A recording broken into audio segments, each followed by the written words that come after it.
Aqui tem 6, já já eu discuto com vocês esse sexto. Ora, a geografia analisa essa relação da sociedade com a natureza, ou do homem com a natureza, pelo espaço. O que é o espaço? O espaço é nada mais do que o produto, o resultado dessa relação. Ou seja, o que sai de produto, o que sai de resultado daquilo que nós fazemos sobre a natureza é o que nós chamamos de espaço geográfico. Ou seja, nossas construções, nossos prédios, nossas praças, nossas fábricas, nossas estradas, nossos carros, nosso conjunto natural misturado com o conjunto artificial ou com as construções humanas, isso é espaço geográfico. Beleza? Só é espaço geográfico o local da natureza em que foi direta ou indiretamente transformado pelo homem. Portanto, espaço geográfico nada mais é do que o produto da relação estabelecida pelo homem sobre a natureza. Percebe? E essa relação, ou essas transformações, que eu saio da natureza natural para a natureza produzida, organizada ou artificial, que é aquela que está misturada com coisas humanas, com produções humanas, construções humanas, essa natureza a gente chama de natureza humanizada. Essa natureza humanizada, a gente pode chamar ela também de natureza 2, ou natureza segunda, ou ainda de natureza artificial. Né? Não tem nada de extraordinário nisso, a gente sabe muito bem. Só estou tentando teorizar aqui para vocês esse negócio. Então, o espaço geográfico é o fruto ou o produto do trabalho humano sobre a natureza. Olha que eu já agreguei outra palavra nova aqui. Eu coloquei a palavra trabalho. Percebem? Então, o espaço geográfico é o produto do trabalho humano sobre a natureza. Esse trabalho humano sobre a natureza está subdividido em duas coisas, nos fixos e nos fluxos. Ou seja, nós, na medida em que transformamos a natureza, nós construímos coisas fixas. Um prédio, uma rua, uma praça, elas não saem se movendo de lá, correto? São coisas fixas. Bancos, que você possa imaginar, lojas, fábricas, são construções fixas. Beleza? São estruturas. E, além de ter essas coisas fixas, no espaço também tem coisas fluxas, fluidas, coisas em movimento, em transformação. Percebem? Ou seja, é o movimento de ida e vinda das pessoas, da compra e venda, da negociação, da mobilidade urbana, da mobilidade dos seres humanos, das relações sociais, das relações culturais, ou seja, tudo que diz respeito a coisas propriamente ditas humanas tem a ver com esse movimento intermitente do ser humano, né? Portanto, a gente chama isso de fluxos. Logo, o espaço geográfico está repleto de fixos e fluxos em relação. Certo? Ou seja, nós, quando falamos de espaço geográfico, estamos falando do local natural, né, entre aspas, que foi transformado e já não é mais natural. Já é um espaço humanizado, já é um espaço transformado, ou seja, já é um espaço 2, não mais natural, né? Já é um espaço transformado. Transformado pelo quê? Pelo trabalho humano. Trabalho humano a partir de quê? das nossas técnicas, das tecnologias e, claro, né, do conhecimento acumulado que a gente foi desenvolvendo ao longo do tempo. Ou do ponto de vista do senso comum, ou do ponto de vista científico, né? Deu para entender o que é o espaço geográfico? O espaço geográfico é o resultado aqui, né? Tem uma frase aqui só para identificar o que ele é. É o resultado da ação do homem sobre a natureza. Ou seja, o produto dessa relação é plasmado ou, né, é estabelecido o espaço geográfico a partir disso. E isso é feito pelo nosso trabalho.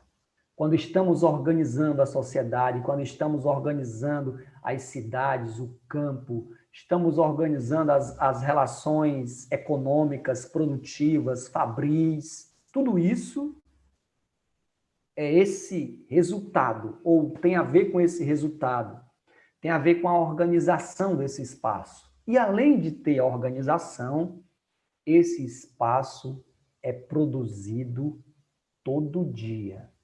Nós estamos produzindo espaço geográfico todo dia, porque nós não paramos. Nós continuamos produzindo, nós continuamos vivendo. E só o fato de estarmos vivendo enquanto sociedade, nós estamos produzindo, reproduzindo, produzindo e reproduzindo o espaço. Todo o tempo. Beleza? Comentários sobre esse primeiro conceito, que é o mais difícil de se compreender. Ora, é por isso que ele, né, esse conceito maior, que é o espaço, eu posso representá-lo assim. Parece que tem alguma coisa aqui. Chat. Beleza, nada. Ótimo. Deixa eu colocar ele mais para cá, esse chat, para eu ficar vendo. Observe aí, ó. Né? É como se o espaço fosse essa coisa grande. Ou seja, fosse o grande guarda-chuva. Pois não? Alguém quer falar? Não? É como se o espaço geográfico fosse um grande guarda-chuva e os outros conceitos, que também são conceitos espaciais, ficasse abaixo desse guarda-chuva grandão. É como se o espaço geográfico fosse um espação e os outros conceitos espaciais fossem os espacinhos, né? Se é que eu posso dizer isso. Ou seja, você tem um grandão e você tem bolinhas espaciais, digamos assim, pequenas ou menores dentro desse espaço grande. Beleza? E aí, dependendo de como eu abordo esse espaço, de como eu olho para ele, ele vai ser propriamente dito espaço, ele vai ser território, paisagem, região ou lugar. Certo? Por isso, ó, né, que o espaço geográfico está para a esquerda e está para a direita, porque ele é tudo isso. E você percebe que dentro desse grandão, desse espaço que está em ambas as direções, você tem entre essas ambas direções posições, que é a posição paisagística, a posição territorial, a posição, né, do lugar e a posição da região. Agora vamos para os outros, né, para vocês verem as outras características deles. A paisagem, ela tem a ver com esse espaço visível, sensível. Ou seja, eu posso dizer, né, deixa eu voltar aqui para eu me enxergar de novo. Eu posso dizer que a paisagem é tudo aquilo que a vista alcança. A gente aprende isso logo no fundamental, nas primeiras séries, quando estamos tratando da geografia ou do espaço. Né? Há alguma coisa no espaço que é visível. aquilo que eu vejo, que eu enxergo, que eu percebo. Só que, quando eu digo que a paisagem é apenas algo percebido pelos olhos ou pela visão, eu coloco essa paisagem como minorada ou diminuída. Eu não estou vendo ou percebendo de forma mais ampla a paisagem, porque a paisagem é o que eu vejo, sim. Mas se eu não conseguir ver, eu não tenho paisagem, percebe? O cego não tem paisagem. É por isso, vocês vão dizer que o cego tem paisagem, claro. Que eles vão perceber com outros sentidos, não é assim? Ou não? Alguém quer comentar sobre isso? Pergunta é, se a paisagem é tudo aquilo que a visão alcança, que a vista alcança, e quem não tem visão não tem paisagem? É uma pergunta. Manda ver. Quem vai ser o primeiro?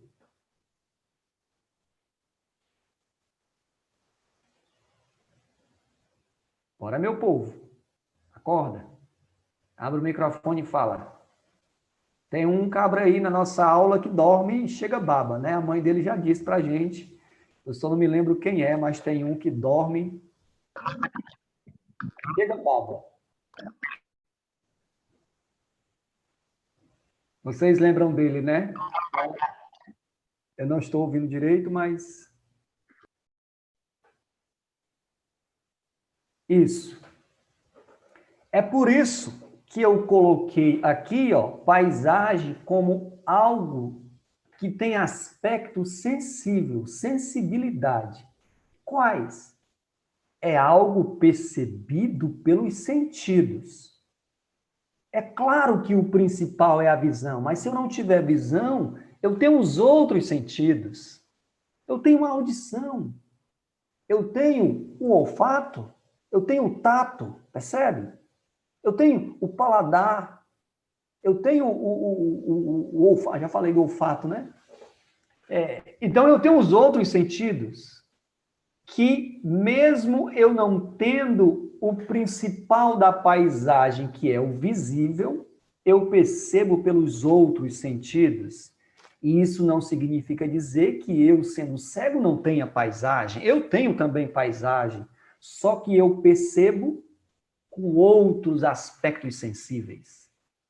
Ficou clara essa ideia, pessoal? Nas provas... Sim. Ótimo. Nas provas, geralmente vai aparecer, já já vocês vão ver algumas questões. Vocês vão ver que logo de cara se coloca o aspecto visível.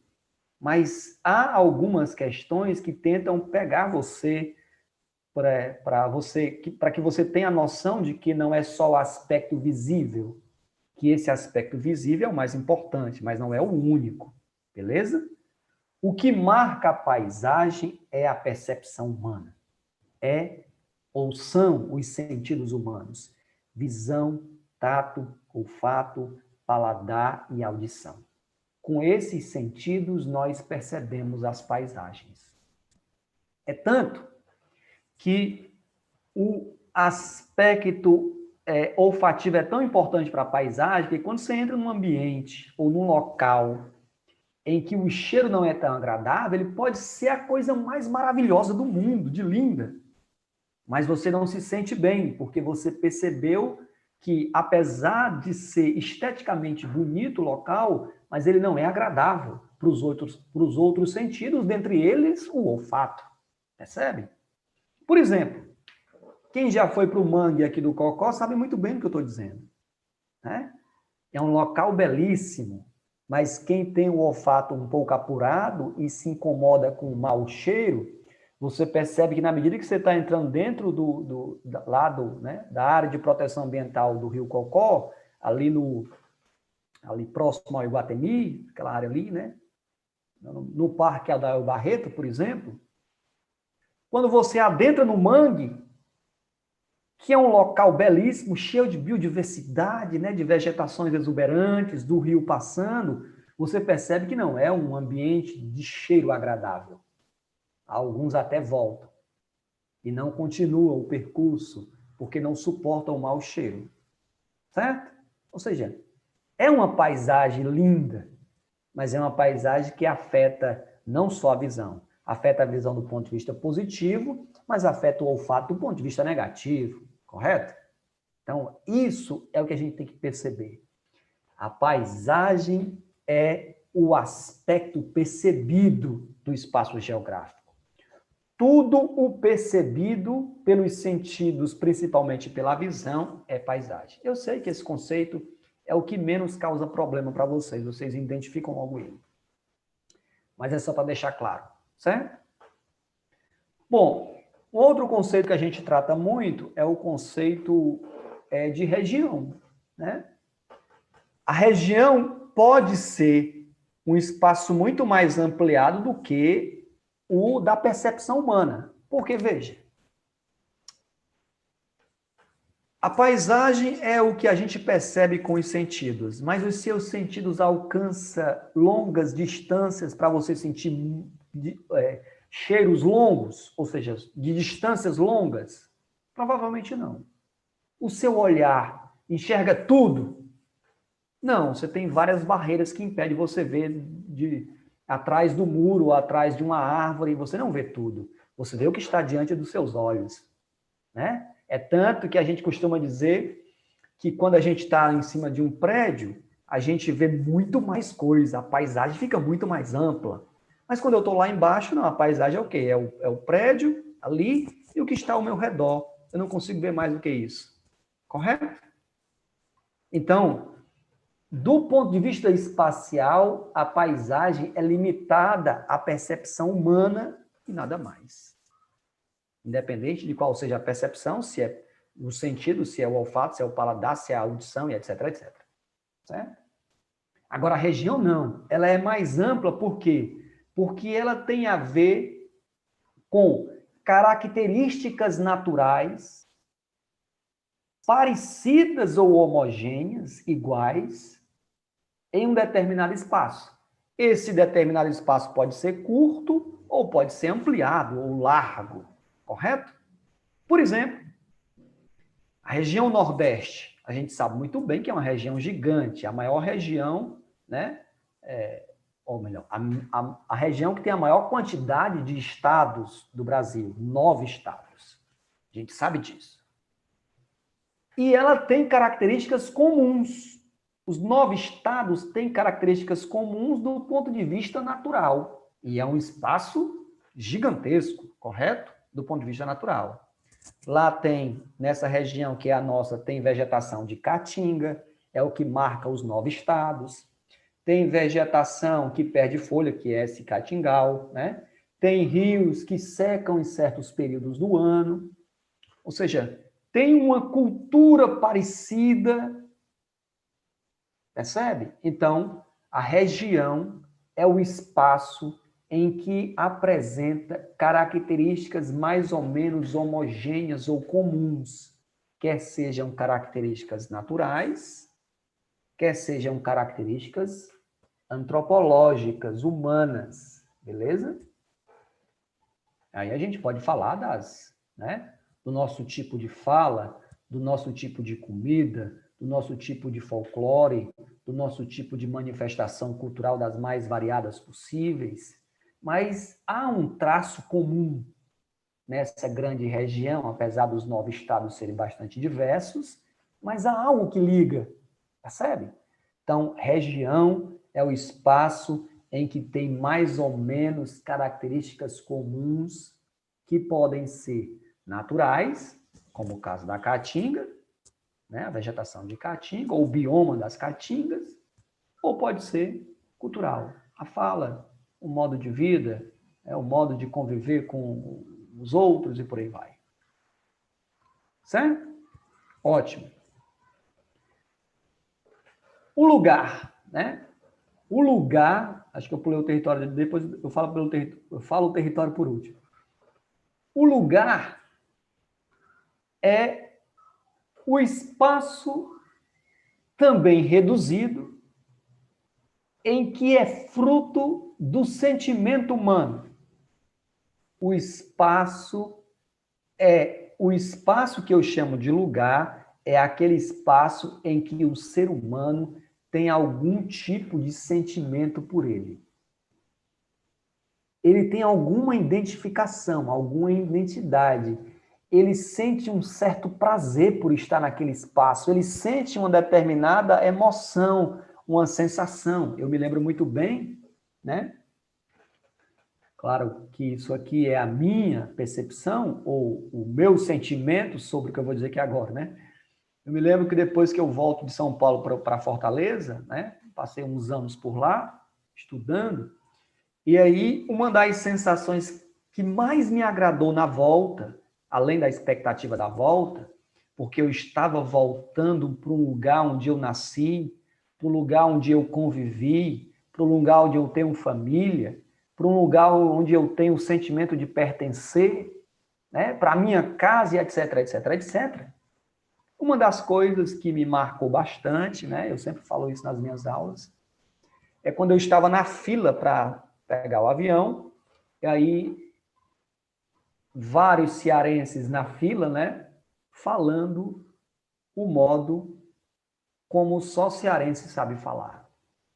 Isso trouxe uma emoção muito grande, apesar de eu ainda não estar em Fortaleza ou no Ceará, é como se eu tivesse antecipado ou trazido o Ceará para mim, né? Exatamente, o famoso cearenseis. Inclusive agora, né, tem um filme novo no Netflix, Cabras da Peste. Você vê muito linguajar cearense sendo falado. Sim, Hollywood também é um, né? Que você, o Cine Hollywood 1, por exemplo, vocês sabem muito bem disso, foi um sucesso nacional, sabem muito bem disso, que foi preciso colocar legendas para que o resto do Brasil entendesse muito do linguajar. Ou seja, quando eu estava na fila e ouvi o abestado, vai para frente, que a fila está andando, né? Ou seja, quem é que fala no Brasil abestado? Nós, cearenses. Ou quem é do Ceará, né, aprende a falar esse negócio de abestado. Ou seja, a fila tinha andado, o cara não tinha percebido o que estava atrás, ou o abestado, a fila andou, né? Então, quando eu ouvi, depois de muito tempo, essa expressão, que não é típica em São Paulo, ninguém fala abestado em São Paulo, fala outras coisas, mano, brother, outras coisas aí, né? Mas abestado não, só a gente, né? É igual o macho. Foi justamente isso. Mar, abestado, a fila já andou, né? Essa expressão, tanto mar, macho, quanto abestado, é muito típica nossa. Então, e a gente fala o mar, não é só para o sexo masculino, a gente fala mar para todo mundo. Né? O mar é universal aqui no Ceará. Ou seja, é só para dizer que coisas que relembram o seu local de pertencer, o seu local que você tem sentimento, te traz prazer, te traz agradabilidade. E foi isso que eu senti. Já antecipei o Ceará para mim, né? Ou seja, estava ainda no aeroporto, mas já tinha antecipado, trazido e vindo várias lembranças do meu lugar. Porque o Ceará é meu, apesar de ser de mais de quase 9 milhões de habitantes, mas o Ceará é meu, porque foi o local onde eu nasci, onde eu vivi, onde eu estudei a maior parte do tempo, onde eu casei, uma série de coisas que você possa imaginar. Percebe? Então, o lugar, não esqueçam nunca disso, é aquele espaço em que eu tenho o sentimento de pertencer, eu me identifico, eu expresso a minha subjetividade, o meu gosto, o meu prazer por aquele lugar. É o seu quarto, percebe? É a sua casa. Eu costumo sempre dizer, né, que quando a gente vai para algum lugar fora, a gente gosta e tal, mas depois de tal, a gente fica, desculpa aqui a expressão, de saco cheio daquele povo que não fala igual a você, daquele povo que tem outra cultura, outro costume. A gente até, né, acha interessante, a gente aprende muita coisa, mas chega um momento que a gente já fica de cabeça cheia. Pois é. A gente fica de cabeça cheia, já quer voltar a escutar, né? o seu povo quer estar no seu espaço e tudo mais. É a mesma coisa do seu quarto. Por que você não deixa todo mundo entrar no seu quarto? Se fosse um espaço comum, você não ligaria para as pessoas entrarem no seu quarto. Por que você não deixa mexer nas suas coisas aí no seu quarto, do jeito que você organiza? Porque você tem sentimento de pertença, porque você se identifica com aqueles objetos, com a arrumação do quarto, com o modelo, com as coisas que você ajeitou e tal. É o seu quarto, é o seu lugar, porque é um local que você se identifica, que você tem sentimento de pertencer, onde você expressa quem você é de forma mais expressiva, né? De forma mais subjetiva. Deu para entender o que é o lugar? É o lugar, é o espaço do sentimento, certo? Da expressão, ou da expressividade de sentimento. Bom, e aí a gente chega na escala. A escala é muito simples de entender, né? A escala nada mais é do que dimensão. A escala, ela dimensiona. Você pode ter uma escala macro, média ou micro.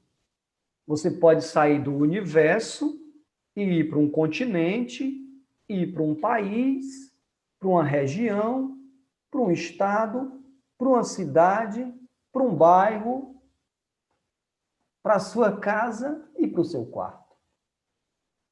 Ou o banheiro do quarto ainda, para ficar menor ainda, né? Ou seja, escala é essa dimensão que o espaço tem, que pode ser macro ou pode ser micro. Ou eu posso sair do banheiro e ir para o quarto, para a casa, para a rua, para o bairro, para a cidade, para o estado, para a região, para o país, para o continente e para o universo.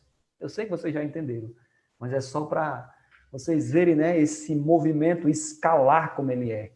Ele pode sair do micro para o macro, ou sai lá do de cima e vem até o de baixo. Beleza? Isso é escala, tem a ver com dimensão, tem a ver com metragem, com tamanhos. Isso. E por último, né, o território. O território, pessoal, é um dos conceitos em que a geografia mais trabalha na atualidade. É talvez hoje o conceito mais importante da geografia, quem sabe até mais importante do que o espaço, se é que eu estou dizendo alguma bobagem aqui. Por que eu estou dizendo isso? Porque o território ele tem a ver com potência, ele tem a ver com fronteira, ele tem a ver com limite, ele tem a ver com leis, com normas. E, acima de tudo, o território tem a ver com poder. Ora, o Brasil, que é um país que tem fronteiras, que tem limites, chega um certo momento em que, se eu passar de um pedaço do espaço, eu já não estou mais no Brasil. Eu posso estar na Argentina, no Paraguai, no Uruguai, eu posso estar na Guiana Francesa, eu posso estar no Suriname, percebe? Eu posso estar na Bolívia, no Peru e por aí vai. Por quê? Porque o território brasileiro ele é limitado. Ele tem fronteiras, ele tem limites. E dentro desses limites, há leis, há regras, normas, correto? E essas normas são exercidas por poderes, que no caso brasileiro, né, é um poder triplo, ou tríplice poder, que é o poder republicano, democrático republicano, dos três poderes. Liderado pelo executivo, claro, né, com vinculação de forma separadas, mas em conjunto com o legislativo e com o judiciário. Se bem que hoje o negócio está meio baldeado, ninguém sabe muito bem, né? Desculpa aqui a palavra, que diabo é o que está acontecendo, mas um dos poderes ultrapassa o outro, e o outro ultrapassa o outro, não tem mais autonomia e ligação mútua. O que a gente está vendo é meio que uma balbúrdia sobre isso, mas o certo é que há uma Constituição, há regras, há normas, há leis, há um território, há um limite. E dentro desse território, dentro desse limite, dessa fronteira, há um poder. E o território é estabelecido pelo exercício do poder. Esse território pode ser grandão, um país inteiro, um continente inteiro, uma organização mundial da saúde, uma organização mundial do comércio, uma União Europeia, um Mercosul, pode ser coisas grandes, mas pode ser também o seu quarto, mais uma vez. Quem é que manda no seu quarto? Você. Você é o líder lá. Você é o que detém o poder, mais ou menos, né? Se bem que as mães e os pais devem mandar mais. Mas façamos de conta que vocês mandam nos quartos de vocês. E aí, há uma fronteira, não há um limite? O quarto não é a casa toda, correto? É só uma parte. Da porta para dentro, provavelmente quem manda é você. Você que coloca as regras lá dentro, as leis. Quem entra lá dentro tem que saber como é que você não quer que faça lá, né? Talvez você não goste que coma lá dentro, ou, sei lá, que derrame coisa, que espalhe os seus objetos pessoais, e etc, etc. Ou seja, há leis, há regras lá dentro do seu quarto. Você é o manda-chuva, você é quem lidera. Portanto, o território ele pode ser micro e pode ser macro. O que tem que ter nele é exercício de poder. Limites, fronteiras, e dentro desse limite dessas fronteiras, um poder. Alguém que exerça o poder. E, claro, só há exercício de poder se tiver aqueles que aceitam o exercício do poder. Percebem? O que eu estou dizendo? Só há exercício de poder porque nós, que não somos o dono do seu quarto, entendemos que esse quarto é seu e quem faz as regras desse quarto é você. Quem faz as regras desse território é você. A gente aceita, a gente acata. Percebe?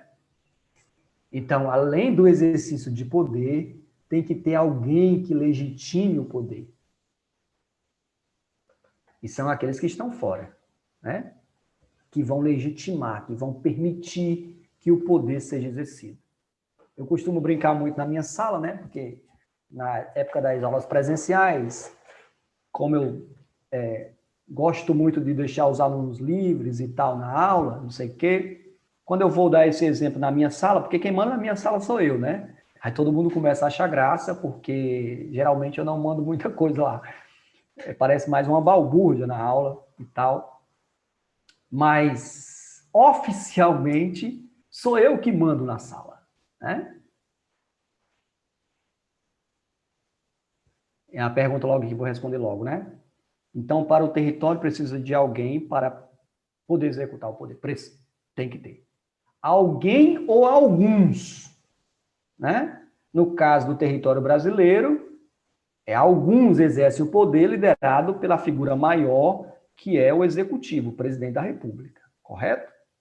Ele é o responsável por executar ou por fazer as coisas dentro desse território que tem leis, tem regras e normas.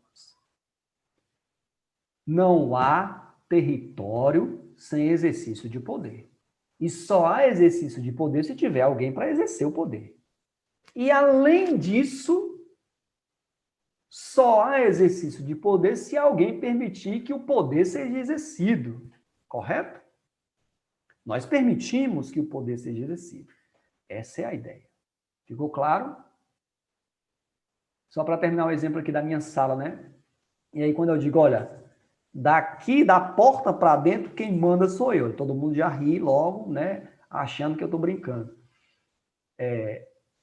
Mas da porta para lá, que é o restante da escola, quem manda é a coordenação. Eu já não tenho jurisdição, né? E aí eu vou aumentando a escala territorial. Na sala, quem manda sou eu. No pátio, nas áreas comuns, na secretaria, na coordenação, quem manda é a coordenação, depois a direção.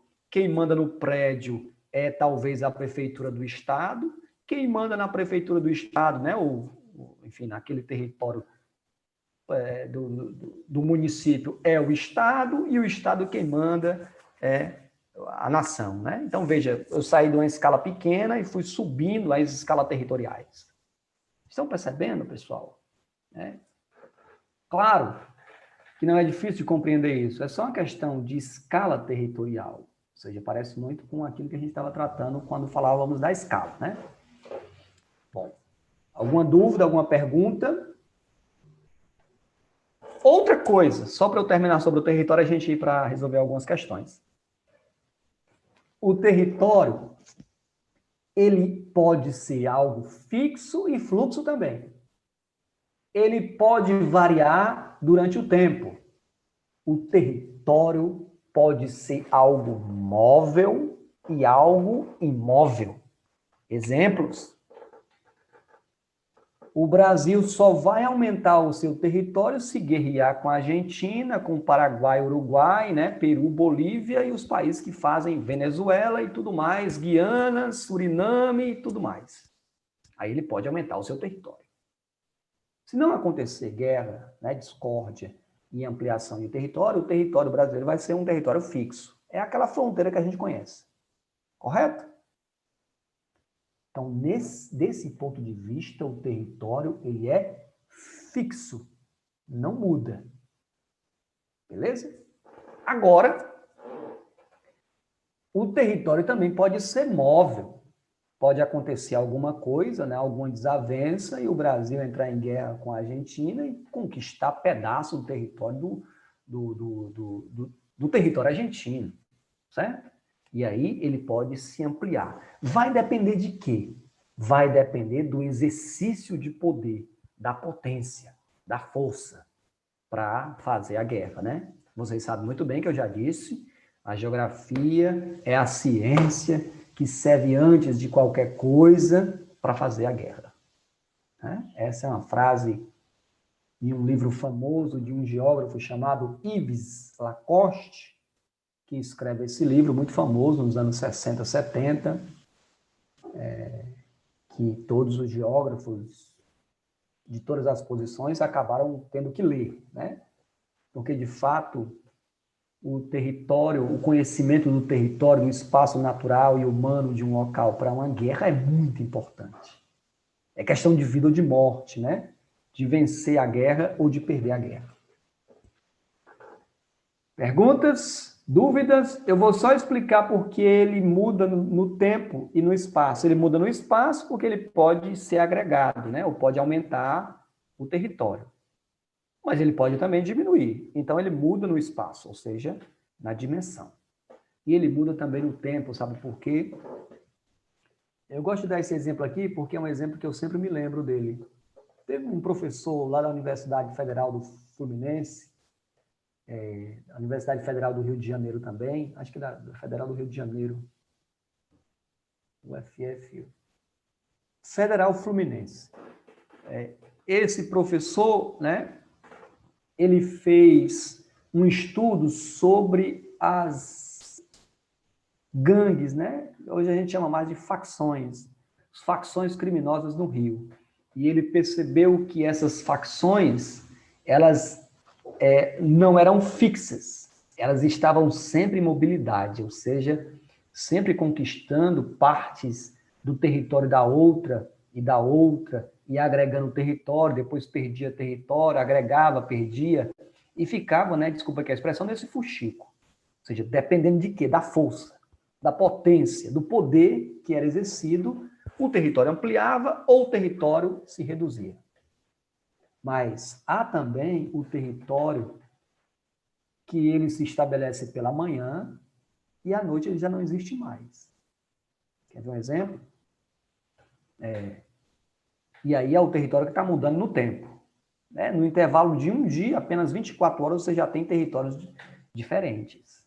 Não esqueçam que território é exercício de poder.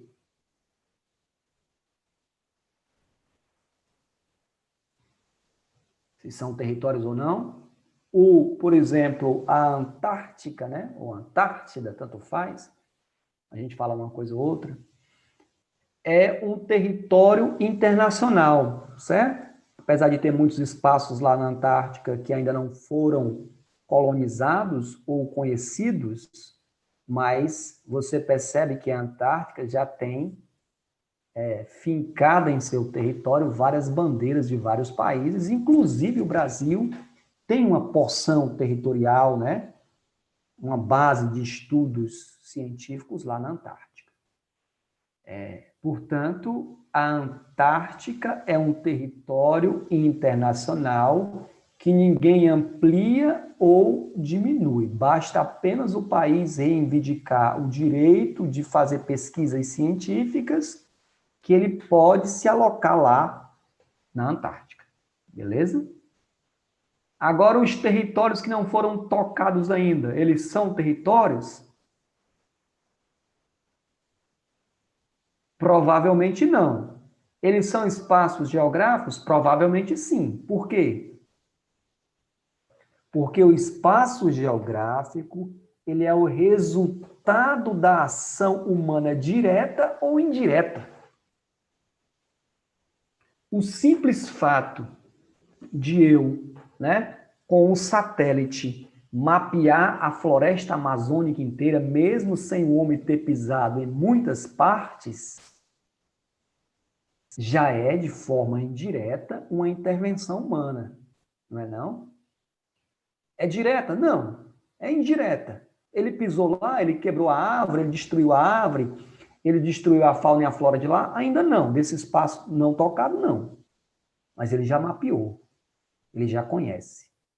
Se ele já conhece, né, aí a gente pode dizer que mesmo esses espaços ainda intocados, sem ter exercício de poder efetivo ou ainda presente, a gente pode dizer que ali já é espaço geográfico, no sentido de que o homem já conhece. Agora, se for locais que não está mapeado, que não está identificado ainda, que não está ainda, né, no radar humano, digamos assim, não é espaço geográfico ainda, porque o espaço geográfico é o resultado da ação humana sobre a natureza. Lembra? Pela técnica, tecnologia e trabalho.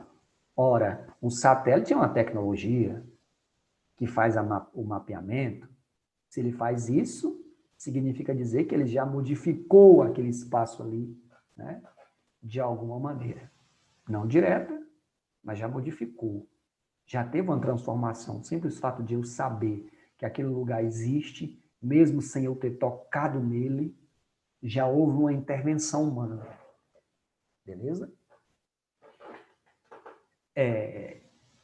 Eu não sei o que eu estava falando sobre o território, né? Só para a gente terminar sobre ele, a gente ir para as questões.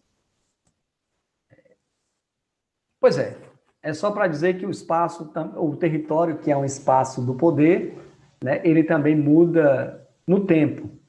Ele pode ser durante o dia e aquele mesmo pedaço do espaço ser outro território durante a noite. Porque ele é móvel. Ele é fluido no tempo e no espaço. Ou seja, se tivéssemos em época normal, né, não em pandemia como estamos agora, se você fosse no centro durante o dia, até o começo da noite, você ia ver que os espaços do centro são espaços dominados pelo território do comércio, ou seja, os comerciantes exercem poder sobre o espaço do centro, né? Ou os ambulantes, ou os comerciantes fixos, aqueles espaços ali são espaços exercidos pelo poder que seguem uma certa lógica, a lógica do comércio. Beleza? Quando as lojas fecham, os ambulantes vão embora, o centro aparentemente fica vazio, correto? Só que aquele espaço ali vai ser comandado ou exercido força, potência por outros grupos que vão chegar ali. Não me pergunte como, né? Vocês vão talvez achar graça, eu sempre dou esse exemplo e os alunos perguntam, o senhor sabe, né, professor? Ali na rua Solon Pinheiro, Clarino de Queiroz, há o território dos travestis durante a noite. O comércio fecha, os ambulantes vão embora e à noite se estabelece ali o comércio da venda Pois é, né? Eu sabia que ia acharem graça, né? Como é que o senhor sabe, né, professor? Eu sei. Essas piadinhas eu sempre escuto. Bom, se estabelece ali o território dos travestis. Em certo quarteirão, só tem travesti. Em certo quarteirão, tem outro grupo de pessoas vendendo também os corpos. Em outro quarteirão, outro grupo. Ou seja, aquele espaço ali está demarcado pelo poder de certos grupos, que não são mais os comerciantes fixos nem os ambulantes. Percebem? Durante o dia, aquele espaço serviu para exercício de um tipo de poder, e durante a noite, aquele mesmo espaço serviu para o exercício de poder de outro grupo. Aí eu vou brincar aqui, né? Não leva mal. Se eu, por exemplo, quisesse me travestir e ir, né, àquele local, me vender como travesti, eu não ia conseguir.